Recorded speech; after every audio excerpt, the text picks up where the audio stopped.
우리 한양대학교의 설립자는 백남 김현준 선생님입니다. 25세 때 1939년 7월 1일입니다. 25세의 나이에 우리 한양대학교의 전신인 동아공과학원을 설립하셨습니다. 지금 보시는 사진이 이 동아공과학원, 동아공과학교가 세워졌던 그 건물 지금 인사동에 있습니다. 거기에서 시작을 했는데 발전을 거듭해서 오늘날에 우리 한국의 명문 사립대인 한양대학교가 오늘날에 이렇게 이르게 되었고, 올해가 개교기념 84주년입니다. 15일 날 다음 주 월요일이죠. 우리 개교기념식을 84주년 개교기념식을 하게 됩니다. 1959년 2월 26일 그러니까 39년에 동아공과학원을 시작을 했는데 20년 만인가요? 20년 만에 종합대학교로 이제 승격을 하고 그해 3월 21일 날 백남 선생님이 초대 총장으로 취임하면서 우리 학교의 건학 이념을 사랑의 실천으로 그렇게 발표를 하셨습니다. 왜 사랑의 실천을 강조하셨을까? 오늘 묵상하려고 하는 내용은 그겁니다. 왜 선생님은 사랑의 실천을 강조하셨고, 왜 건학 이념을 사랑의 실천으로 정하셨고, 우리 모든 한양인들에게 사랑의 실천을 가르치시려고 그렇게 하셨을까? 선생님의 마음속에 일단 사랑이 충만했다라고 하는 것을 확인할 수 있습니다. 그러지 않고는 이거를 건학 이념으로 세울 수가 없죠. 선생님의 마음속에 사랑이 충만했는데, 첫째는 하나님을 사랑하는 마음이 충만했습니다. 이유가 있습니다. 1914년 2월 20날 함경북도 명천에서 태어나셨는데, 아버님은 김병환 장로님이었고 또 어머님은 이제 김성녀님이었는데, 어릴 때부터 장로님 가정에서 신앙 교육을 받으면서 자라났고 신앙 체험도 하셨고, 그래서 하나님께서 나를 사랑한다라고 하는 마음이 늘 마음에 충만했던 거죠. 이것이 사랑의 실천의 출발입니다. 그리고 이 우리나라에 이제 해외 선교사들이 들어올 때에 이렇게 선교사들이 분할을 했습니다. 지역별로 너희들은 이 지역에, 너희들은 이 지역에 이렇게 분할해서 들어왔는데, 함경북도에 들어온 선교사분들이 캐나다 장로교회 선교사들입니다.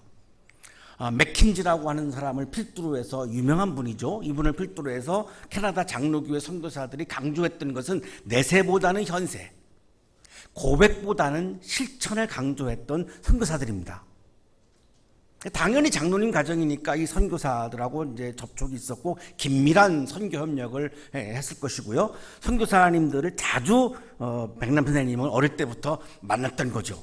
그 선교사님들로부터 가르침을, 기독교 가르침을 받는데 내세보다는 현세, 고백보다는 실천을 계속해서 들으신 겁니다.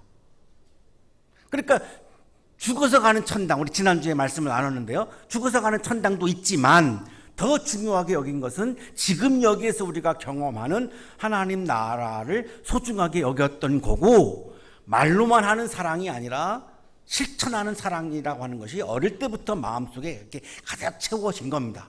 여기서 사랑의 실천이라고 하는 이 모토가 나온 거죠. 이 아버님과 부모님들과 선교사들의 영향으로 어릴 때부터 하나님을 사랑하는 마음이 가득가득 채워진 채로 삶을 살았습니다. 두 번째로 음악을 사랑하는 마음이 충만했습니다. 선교사들로 인해서 서양 음악을 접했죠. 우리나라에 이 서양 음악이 들어온 것은 선교사들에 의해서 들어온 겁니다. 찬송가로 들어온 겁니다. 찬송가로. 맨 처음에 우리나라에 서양 음악이 들어온 거는 찬송가로 들어온 거예요. 그러니까 어릴 때부터 이제 교회 가서 이제 서양 음악을 접했고, 그래서 바이올린을 8세부터 연주를 했는데, 유모레스크 뭐 이런 걸 연주하셨습니다. 8살부터. 선교사들이 깜짝 놀랐죠. 그리고 음대를 가고 싶은데 지금 연세대학교죠. 연세대학교에 음대가 없었습니다. 연세대학교에서 음악대학이 시작된 게 1955년입니다. 백호 선교사 부인이 채플 시간에 찬송가를 가르쳤습니다. 이게 음대의 시작이에요. 연대의 음대 시작이에요. 그래서 신과대학 안에 종교음악과가 연대 음대의 출발입니다. 이게 55년도니까 선생님이 대학 들어갈 때는 음대가 없었죠. 그래서 이제 문과대학에 입학을 했는데 마침 현재명 교수님이 이 음대는 없지만 전체 학생들에 대한 교양 과목으로 음악을 가르치기 위해서 여기 교수로 계셨고 합창단을 지휘하셨는데 그 합창단에 들어가서 이제 합창단원으로서 노래를 부르면서 현재명 선생님한테 개인적으로 사상을 받으셨어요. 그리고 이제 사중창단이 있었는데 그 당시에 이 연세대학교 사중창단은 오늘날로 말하면 아이돌입니다. 아이돌. 그때는 연예인 문화가 없었고 이게 뭐 방송이나 이런 게 활성 안 되었기 때문에 이 연대 사중창단이 어디 떴다 그러면 막 구름같이 막 젊은이들이 몰려들었습니다. 지금 아이들보다 더 했다고 합니다. 그때 이 문화 혜택이 굉장히 적었기 때문에 엄청났다고 그러는데요. 거기서 이제 사중창단으로서 이제 활동을 했고 이제 오케스트라에서 이제 바이올린을 연주했고 그리고 38년에 우리나라 최초로 바리톤 독창회를 합니다. 우리나라의 최초의 바리톤 독창회예요. 여기 바리톤 하시는 분들은 백남 선생님이 시작한 거예요. 이 바리톤을 우리나라에서. 믿질 않으시는데 예. 여기 포스터가 있잖아요. 포스터가 여기 일간지에도 다 실렸던 거예요. 예. 바리톤 독창회 효시입니다. 이 공연이 다 지금 여기서부터 출발한 거예요. 그러고서 이제 작곡을 하기 시작하셨는데 우리가 아까 불렀던 어둠의 권세에서 찬송가 작곡했죠. 또 주님의 손길이라고 하는 성가곡, 우리가 너무나 잘 알고 있는 청산의 살이라고 하는 가곡. 그래서 3,000곡에서 3,600곡 사이를 작곡하셨어요. 어마어마하죠. 우리나라의 유명한 작곡가들도 이 정도 3,000곡 넘는 작곡하신 분들 별로 없습니다. 제가 알기로. 독일에 가면 베를린 필하모닉 오케스트라가 있죠. 1862년에 창된 세계에서 최고 오래된 오케스트라죠. 지휘의 황제라고 불리우는 카라얀이라고 하는 분이 35년 동안 지휘한 오케스트라죠. 우리 어릴 때 중고등학교 때 이 카라얀 사진이 늘 우리 학생들 벽에 걸려 있었어요. 이 사진 너무 유명해가지고 제 방에도 걸려 있었는데 이 베를린 필하모닉 오케스트라가 비가라고 하는 곡을 연주합니다. 지휘는 마리스 얀손스라고 하는 유명한 지휘자가 했고요. 장소는 발트뷰네라고 하는 2만 명이 모이는 공연장입니다. 이 베를린 필하모니의 아주 전속으로 쓰는 공연장인데 야외 공연장인데 2만 명이 모인 자리에서 이 비가라고 하는 곡이 연주가 됩니다. 이 비가가 백남 선생님이 작곡한 곡입니다. 그러니까 그냥 아마추어가 아닙니다. 그래서 연주됐을 때 이제 서양의 음악가들이 한국의 슈베르트다 이렇게 평가를 하죠. 굉장히 극찬을 했습니다. 세 번째 하나 나라를 사랑하는 마음이 충만했습니다. 이 부친인 김병환 장로님이 김좌진 장군을 도와서 독립운동을 했던 독립운동가입니다. 그러고서 이제 만주에서 독립운동을 하다가 이제 거기서 가까운 함경북도에 오셔가지고 정착을 하고 이제 교회도 세우고 또 굉장히 이 무역인가 이런 걸 해가지고 이제 돈을 많이 버셔가지고 가난한 사람들을 막 돕고 이런 삶을 사셨습니다. 사랑을 실천하는 삶을 몸소 살았죠. 그러니까 아버님이 독립운동 가다 보니까 어릴 때부터 이 나라를 사랑하는 마음을 계속해서 영향을 받으셨고 함경북도에서 활동한 이 캐나다 장로교회 선교사들은 굉장히 반일 감정이 심했습니다. 그래서 3.1운동 때에 조선 총독 하세가와에게 항의서를 보내기도 했을 정도로 굉장히 일제에 대해서 굉장히 항거했던 선교사들입니다.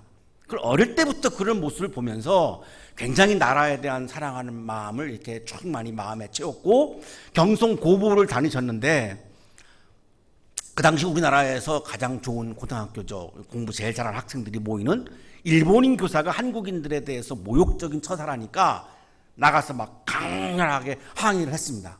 결과는 무기정학을 받으셨습니다. 빨간 줄이 근 거죠. 위대한 인물이 되려면 무기정학 한 번 정도는 받아야 되는 것 같아요. 아마도 그런 것 같아요. 무기정학을 받으셨어요. 그게 나라에 대한 사랑의 마음이 충만하다 보니까 자연스럽게 우러나온 거죠. 그게 뭐 억지로 한 게 아닙니다. 그리고 이제 연희전문학교를 졸업하면 이제 미국으로 이제 가서 음악을 공부하고 싶으셨습니다. 천재적인 음악성을 갖고 계시니까 음악을 하고 싶어 하는 사람들은 음악을 안 하면 못 견딥니다. 그런 게 있잖아요. 그런데 이게 25살 때인데 이게 일제강점기예요. 나라가 지금 빼앗겨가지고 이러는데 유학을 갈 수가 없는 거예요. 내가 나라를 위해서 뭔가를 해야 되겠다라고 하는 마음을 먹으시고 유학을 접으세요. 그러면 이 나라를 위해서 내가 뭘 해야 될까? 우리 아버님은 만주에서 독립운동을 하셨는데 그럼 나는 어떻게 독립운동을 해야 할까? 왜 우리가 일제강점기가 되었는지 돌아보신 거예요. 그랬더니 일본보다 인문학이나 예술은 훨씬 뛰어나요. 도자기도 훨씬 우리가 뛰어나요. 그런데 딱 하나, 기술이 부족한 거예요. 거기는 총 쏘는데 우리는 활을 쏘니까 이게 게임이 안 되는 거죠. 나라의 독립을 위해서는 기술 교육을 해야 되겠다라고 마음을 먹으시고, 그래서 독립운동의 일환으로 25세 때에 동아공과 학교를 공업을 가르치는, 기술을 가르치는 공대를 세운 겁니다. 우리나라 최초의 민간 학교 공대, 최초의 공대죠. 그래서 공대를 세우신 거예요. 총을 들고 하는 독립운동이 아니라 역사를 길게 바라보면서 언젠가 우리나라가 독립을 하려면 기술을 쌓아야 되겠다. 일본보다 기술이 앞서야 하겠다. 그래서 내가 기술 교육을 해야 되겠구나. 이래서 25세에 공대를 세우시고 독립운동의 일환으로 이걸 한 거죠. 한양대학교를 세우는 마음을 이렇게 고백합니다. 여기서 나는 구국민족운동의 실현 방법은, 나라를 살리는 방법은 교육 중에서도 과학, 기술 교육이 더해야 한다는 구체적인 지표를 찾아내기에 이르렀던 것이다. 이런 배경에서 우리 학교의 공대가 시작된 거예요. 선생님은 신앙이 있었어요. 하나님의 사랑을 믿었어요. 하나님이 한국인들을 사랑할 거야. 그러면 분명히 독립할 거야. 그러면 독립한 다음에는 어떤 나라가 되어야 우리 모든 국민들이 그러면 행복하게 살까를 또 고민한 거예요. 굉장히 이렇게 멀리 내다보는 통찰력이 있으셨어요. 지금은 일제강점기지만 분명히 독립이 된다? 그럼 독립이 되고 나면 뭐가 중요할까? 우리 모든 국민이 행복하게 살려면 뭐가 중요할까? 여기서 나온 게 사랑의 실천입니다. 우리 온 국민이 서로가 사랑을 실천해야 모든 국민이 행복한 나라를 세울 수 있다는 거죠. 그럼 이걸 왜 중요했을까요? 일제시대 때는 싸웠어야 됩니다. 잘 싸우는 사람이 영웅이에요. 잘 싸우는 사람이 애국자예요. 일본 사람을 많이 죽이는 사람이 애국자입니다. 이게 36년 동안 배어 있으니 얼마나 사랑에 서투르겠습니까? 이걸 내다보신 거예요. 자, 해방이 되고 나면 이제는 싸우면 안 되고 이제는 온 국민이 사랑을 실천해야 한다. 그래야 모든 국민들이 행복하게 사는 나라를 만들 수 있다. 이게 선생님이 보신 하나님 나라입니다. 지난주에 우리가 체프 때 말씀을 나눴던 하나님 나라에서 삶을 살려면 자꾸 떠올려 보시면 이게 딱 들어맞을 거예요. 그거랑 연관지어서 보시면 이렇게 말씀하죠. 이제 한 가지 살 길이 있다면 그것은 범우주적 사랑의 실천만이 있을 뿐이다. 그것이 구원주 그리스도의 길이다. 선생님이 바라본 예수님은 사랑을 실천하신 분이었다가 예수님에 대한 신앙 고백이에요. 예수님은 어떤 분이었나? 사랑을 실천하신 분이다. 그럼 예수님을 따르는 그리스도인은 뭐 해야 되는가? 사랑을 실천하는 사람이 진정한 그리스도인이다. 이렇게 보신 거예요. 예수님은 왜 사랑을 실천했을까요? 하나님의 나라가 가까이 왔다. 지난 시간에 봤죠? has come near, 앵기캔. 하나님의 나라가 여기에, 지금 여기에 가까이 왔다.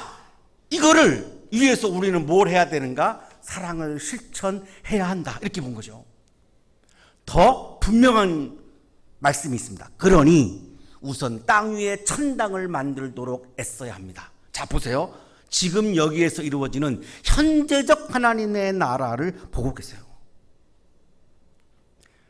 모든 종교인들이 죽어서 가는 천당만을 외칠 그 당시에 선생님은 성경에 나오는 미래적 하나님 나라도 있지만 현재적 하나님 나라도 있다라고 하는 것을 보셨고, 이렇게 현재적 하나님의 나라를 주장했습니다. 이 당시에 어마어마한 겁니다. 어마어마한 거죠. 백남 선생님은 우리 한양인들에게 좋은 길을 가르쳐주고 계시는데 그 좋은 길은 사랑을 실천하는 길을 우리들에게 가르쳐주고 있습니다. 왜냐하면 예수님은 사랑을 실천하는 길을 걸어가신 분이기 때문에 예수님을 본받아서 사랑을 실천하는 길을 걸어갈 때에 지금 여기에서 우리가 하나님 나라의 기쁨이 가득한 삶을 살 수 있다고 보신 겁니다. 그런 확신이 있었기 때문에 언약기념을 사랑의 실천으로 정하시고 오늘 이 시간에도 지금 사랑의 실천을 우리들에게 강조하시고 가르치고 계시는 겁니다. 오늘의 성서 본문은 이 사랑의 실천을 강조하는 귀한 말씀인데 사랑의 실천을 오늘 본문은 어떻게 말씀하냐면 하나님을 본받는 거다, 예수님을 본받는 거다 이렇게 말씀합니다.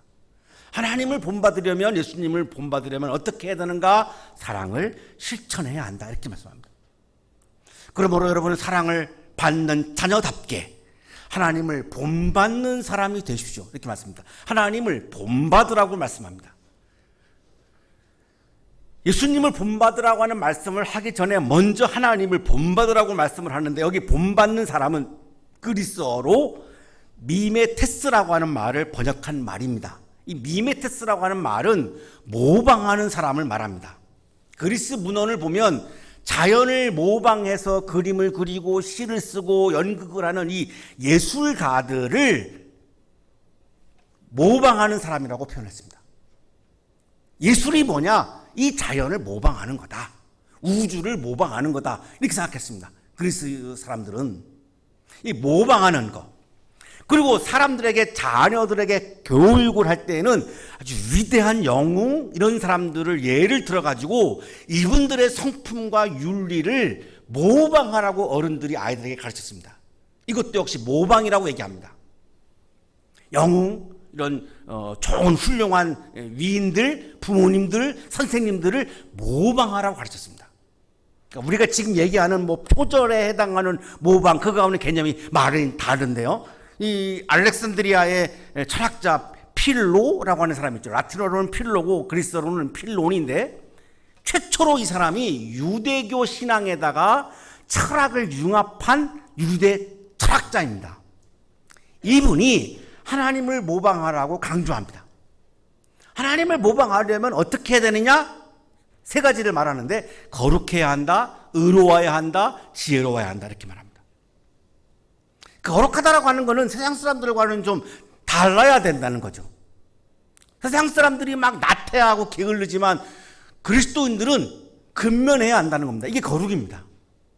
세상 사람들이 막 속임수를 써가지고 이익을 취할 때 그리스도인들은 정직해야 한다는 겁니다. 이게 거룩입니다. 세상 사람들이 교만한 모습으로 살아갈 때 그리스도인들은 겸손한 마음으로 살아가야 한다는 겁니다. 이게 거룩입니다. 세상 사람들이 이기적인 삶을 살아갈 때 그리스도인들은 봉사하며 살아가야 한다는 겁니다. 우리 여기 선거대원들도 지금 봉사하는 거죠. 그래서 이게 근면, 정직, 겸손, 봉사가 사랑의 실천 아래에 나오는 백남 선생님이 가르침입니다. 이게 한마디로 말하면 거룩한 겁니다. 세상 사람들하고는 다른 거를 추구하는 겁니다. 사람들이 불의하게 살아가지만 그리스도인들은 정의롭게 살아가야 되고 세상 사람들이 어리석은 헛된 욕망을 추구할 때 그리스도인들은 지혜를 추구해야 한다는 겁니다. 이렇게 살아가야 하나님을 본받는 거다라고 가르칩니다. 예수님께서도 하나님을 본받으라고 말씀했습니다. 누가복음 6장 36절입니다. 너희 아버지께서 자비로우신 것 같이 너희도 자비로운 사람이 되어라. 하나님을 본받아라 이렇게 말씀합니다. 우리가 하나님을 믿는다라고 하는 말은 잘 쓰지만 하나님을 본받는다는 말을 잘 안 씁니다. 그러다 보니까 하나님을 본받는 것에 대해서 우리가 소홀해질 수 있습니다. 하나님을 잘 믿기는 하는데 하나님을 본받는 데 대해서는 굉장히 취약점을 드러내기가 쉽습니다. 하지만 성서는 분명히 하나님을 본받으라고 강조합니다. 이 하나님을 본받는 것의 가장 핵심이 뭘까요? 사랑의 실천입니다. 왜? 하나님은 사랑이 하나님이니까. 우리를 사랑하셔서 독생자 아들까지 내어주신 정도의 사랑을 하신 분이기 때문에 그 사랑을 본받으라는 게 성서의 가르침입니다. 에베소서 4장 마지막 절에 하나님을 모방하는 것, 하나님을 본받는 거에 아주 우리가 확실하게 알 수 있는 샘플이 나옵니다. 서로 친절히 대하며 불쌍히 여기며 하나님께서 그리스도 안에서 여러분을 용서하신 것과 같이 서로 용서하십시오. 하나님이 나를 용서한 것처럼 나도 형제를 용서하십시오. 그래서 친절하게 대하고 불쌍하게 여기고 사랑으로 대하라는 겁니다. 내 옆에 있는 분한테 친절하게 하라는 겁니다. 좀 작게 하지 말라는 거예요. 쌀쌀맞게 하지 말라는 거예요. 옆에 있는 사람을 볼 때에 좀 눈빛이 이렇게 차가운 눈빛으로 보지 말고 좀 이렇게 따뜻한 눈빛으로 보라는 거예요. 내가 막 자꾸 여기를 보겠어요. 차가운 눈빛이 느껴질 때가 있거든요. 나를 향해서. 돈도 안 들어가는데 이왕 보는 거 좀 따뜻하게 보면 소리 날 게 없잖아요. 옆에 있는 사람을 좀 불쌍히 여기라는 거예요. 얼마나 불쌍합니까? 중간고사 보느라고 힘들었죠. 결과 나오니까 더 힘들죠. 그거 봐. 힘들잖아요. 힘들죠. 코로나 때문에 그동안 학교도 못 왔죠. 얼마나 다 불쌍해요. 불쌍해요. 저는요, 저도 불쌍해요. 설교 준비하려고 매일 밤새요. 예. 나를 불쌍하게 보셔야 된다는 거예요. 차갑게 보지 마시고. 지금 옆에 있는 분을. 다 불쌍한 사람들이에요. 안 불쌍한 것 같죠? 여기 교수님들은 안 불쌍하신 것 같죠? 다 불쌍한 분들이에요. 논문 쓰느라고요. 정신 못 차려요. 그러면 늘 결과가 좋아요? 안 좋아할 때도 많아요. 수업하면 다 좋아요? 막 학생들한테 모욕스러울 때도 얼마나 많은데요. 다 불쌍한 거예요. 다 이렇게 불쌍한 눈빛으로 보라니까요. 연습이 안 돼가지고 지금 내가 보니까 안 돼요. 이게 그렇게 하는 게 하나님을 본받는 거라는 거예요. 쉽잖아요. 돈이 들어가는 것도 아니고. 그리스도께서 여러분을 사랑하셔서 우리를 위하여 하나님 앞에 향기로운 예물과 제물로 자기 몸을 내어주신 것과 같이 여러분도 사랑으로 살아가십시오. 예수님을 본받는 건 어떻게 하는 거냐? 사랑으로 살아가는 거라는 거예요. 사랑을 실천하는 거라는 거예요.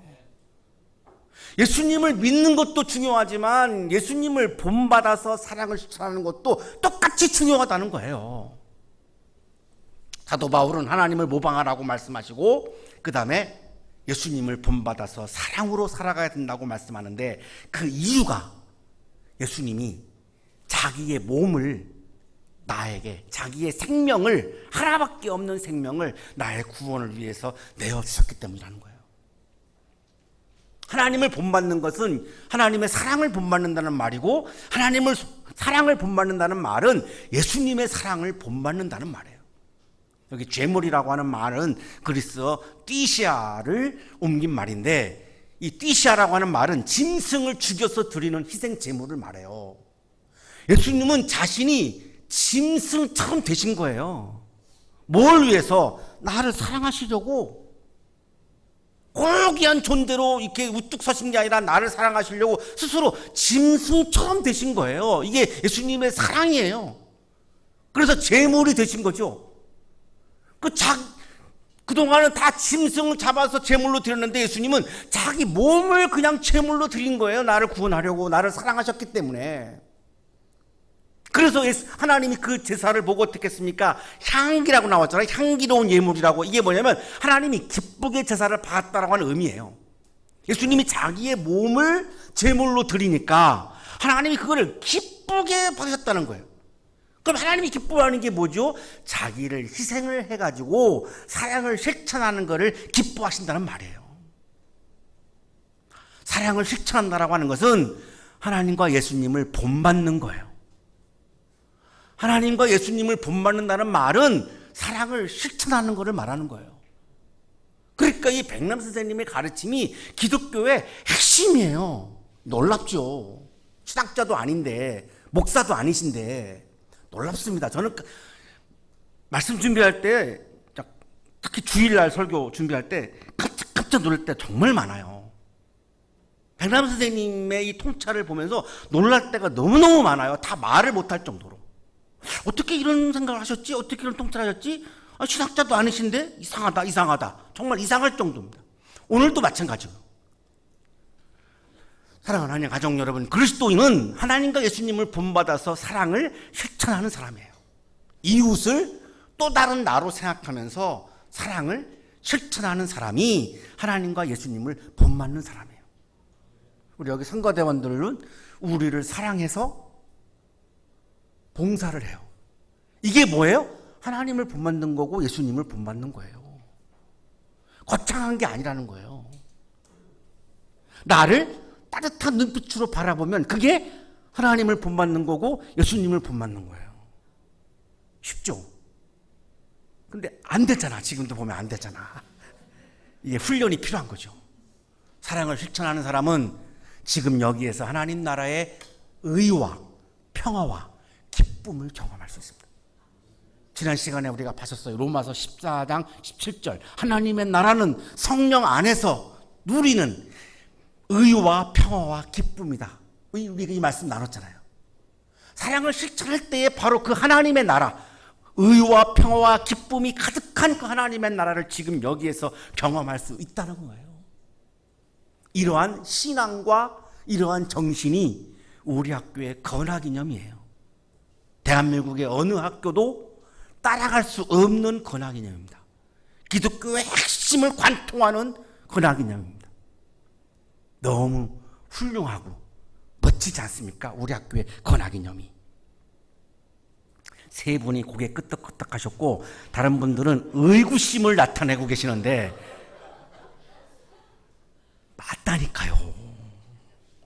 사랑의 실천을 통해서 하나님을 본받으시고 예수님을 본받으시고 그래서 의와 평화와 기쁨을 지금 여기에서 누리시고 훌륭하고 멋진 한양인으로 살아가시는 여러분이 되시기를 간절히 축원합니다.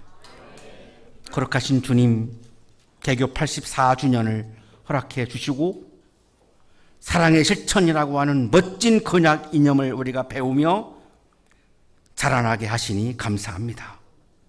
오늘도 이 가르침을 우리들의 마음속에 채우고 이기적인 나가 아니라 자기 희생을 통해서 사랑을 실천하는 아주 멋진 한양인으로 오늘도 살게 해 주옵소서. 하나님 나라의 기쁨이 가득한 한양인들이 되도록 복 내려 주옵소서. 예수 그리스도 이름으로 기도하옵나이다.